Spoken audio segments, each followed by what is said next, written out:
तो प्रधानमंत्री नरेंद्र मोदी ने अहमदाबाद में विमान हादसे के दुर्घटना स्थल का जायजा लिया। पीएम के साथ गुजरात के मुख्यमंत्री और केंद्रीय नागरिक उड्डयन मंत्री के साथ साथ शीर्ष अधिकारी भी मौजूद हैं। आपको बता दें कि कल अहमदाबाद से एयर इंडिया के विमान ने उड़ान भरी थी, लेकिन चंद मिनटों में ही दुर्घटनाग्रस्त हो गया। प्रधानमंत्री नरेंद्र मोदी लगातार दुर्घटना के बाद से पल पल पर अपनी नज़र बनाए हुए हैं और इस वक्त दुर्घटना स्थल पहुंचे हैं प्रधानमंत्री नरेंद्र मोदी। साथ में केंद्रीय नागरिक उड्डयन मंत्री राम मोहन नायडू भी मौजूद हैं। कई शीर्ष अधिकारी भी मौजूद हैं। घटनास्थल को बारीकी से प्रधानमंत्री देख रहे हैं, निरीक्षण कर रहे हैं, जायजा ले रहे हैं।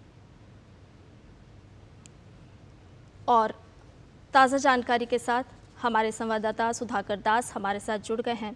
सुधाकर, हम कल से देख रहे हैं जिस वक्त ये बड़ी घटना हुई, बड़ी दुर्घटना हुई, उसके बाद से प्रधानमंत्री नरेंद्र मोदी लगातार इस घटना पर नज़र बनाए हुए हैं और इस वक्त प्रधानमंत्री खुद जायज़ा लेने के लिए अहमदाबाद पहुंचे हैं, दुर्घटना स्थल का निरीक्षण कर रहे हैं और केंद्रीय मंत्री उन्हें तमाम जानकारी दे रहे हैं।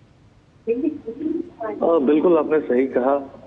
कल जैसे ही ये घटना हुई थी और मुझे लगता है कि कुछ मिनटों के भीतर ही प्रधानमंत्री मोदी को इसके बारे में जानकारी मिली थी और उसके बाद हमने देखा कि किस तरह से उन्होंने शीर्ष स्तर से एक तरह से नेतृत्व दिखाते हुए चाहे गृह मंत्री अमित शाह हो या फिर civil aviation minister Ram Mohan Naidu हो, उनको तुरंत अहमदाबाद जाकर जो राहत बचाव कार्य हैं उसको देखने का निर्देश दिया था और लगातार वो चाहे गुजरात के मुख्यमंत्री हो या सीनियर मिनिस्टर्स हो सरकार के, उनके संपर्क में वो लगातार थे और पीएम मोदी ने ट्वीट भी किया था और पूरी तरह वो आहत दिखे थे जिस तरह का ये पूरा घटनाक्रम हुआ।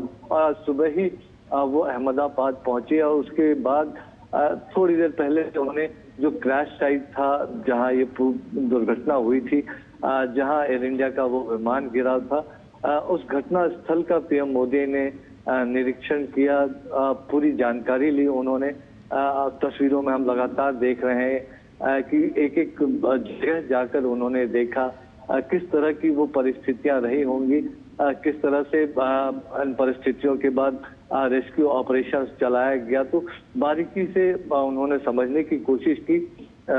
जिस बिल्डिंग पर विमान का अगला हिस्सा गिरा था, जो डॉक्टर्स का हॉस्टल बताया जा रहा है, तो उन तमाम जगहों को प्रधानमंत्री ने जाके देखा और निश्चित तौर पर इस हादसे के बाद जो बिखरे हुए सामान हो या फिर विमान का मलबा हो, वो आसपास उन तमाम जगहों पर पीएम मोदी पहुंचे और बहुत डिटेल में उन्होंने मुख्यमंत्री भूपेंद्र पटेल हो, civil aviation minister Ram Mohan Naidu हो या फिर गुजरात के गृह मंत्री हर्ष सांघवी हो, तस्वीर में आप पुलिस अधिकारियों को या फिर जो सिविल एविएशन मिनिस्ट्री से जुड़े अधिकारी हैं, उनसे एक पूरा डिटेल जानकारी पीएम मोदी ने लिया। और क्योंकि देखिए, हम सब जानते हैं कि जिस तरह का हादसा हुआ, जितनी बड़ी मात्रा में विमान में 1.25 लाख लीटर ईंधन बताया जा रहा है, तो कोई रेस्क्यू ऑपरेशन हो पाता उसका वक्त ही नहीं मिल पाया। और जो ब्लास्ट की वजह से जो टेम्परेचर इतना ज्यादा हो गया, तो बहुत ही दुखद घटना।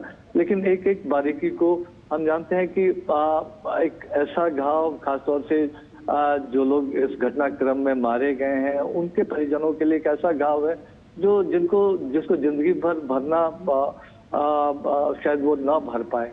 लेकिन आज इस वक्त उन तमाम परिजनों के साथ पीएम मोदी खड़े नजर आ रहे हैं, उनके गम में शरीक होने पहुंचे हैं, आप कह सकते हैं। तो अभी फिलहाल उन्होंने सबसे पहले जो दुर्घटना स्थल था वहां का मुआयना किया है। तो और ये तस्वीरें एक तरह से दिखाती है कि किस तरह से वो कंसर्न है, जो पूरी परिस्थिति बनी, जो पूरा ये घटनाक्रम हुआ और जिस तरह से वो लगातार कल से लगातार और आज सवेरे ही बहुत अर्ली मॉर्निंग वो दिल्ली से चले थे, उसके बाद अहमदाबाद पहुंचे थे और हम सूत्र बता रहे हैं कि एक अच्छा खासा वक्त उन्होंने घटनास्थल पर बिताया, जो एक्सीडेंट साइट था। वहां पर बिताया और एक एक चीज की उन्होंने डिटेल में जानकारी ली। एक एक परिस्थिति के बारे में उन्होंने तस्वीरों में अधिकारियों से सवाल जवाब करते हुए भी आप उनको देख सकते हैं। और पूरा जो एक कैंपस था, पूरा जो परिसर था जहां ये घटनाक्रम हुआ था, वो पूरे कैंपस में भी घूमकर उन्होंने उन परिस्थितियों को समझने की कोशिश की। निश्चित तौर पर हालांकि ये जानकारी अब थोड़ी देर में और भी सामने आएंगी, तो उन्होंने जो इस घटना की तफ्तीश है, AAIB जो एयरक्राफ्ट एक्सीडेंट इन्वेस्टिगेशन ब्यूरो जो इसकी तफ्तीश करेगा, तो उसकी जांच प्रक्रिया के बारे में भी मुझे लगता है कि उन्होंने जानकारी ली होगी। तो वो जरूर उन्होंने निर्देश दिया होगा कि चाहे बोइंग हो, चाहे एयर इंडिया हो, चाहे सिविल एविएशन हो, DGCA हो, मिलकर वो तफ्तीश की प्रक्रिया को भी पूरी करे। जो यहाँ पर एक तरह से एविडेंस होंगे तो उसकी फॉरेंसिक इन्वेस्टिगेशन हो, तो तमाम चीजों को लेकर उन्होंने निर्देश भी दिया होगा। लेकिन एक फर्स्ट हैंड अकाउंट लेते हुए PM मोदी इस वक्त गुजरात में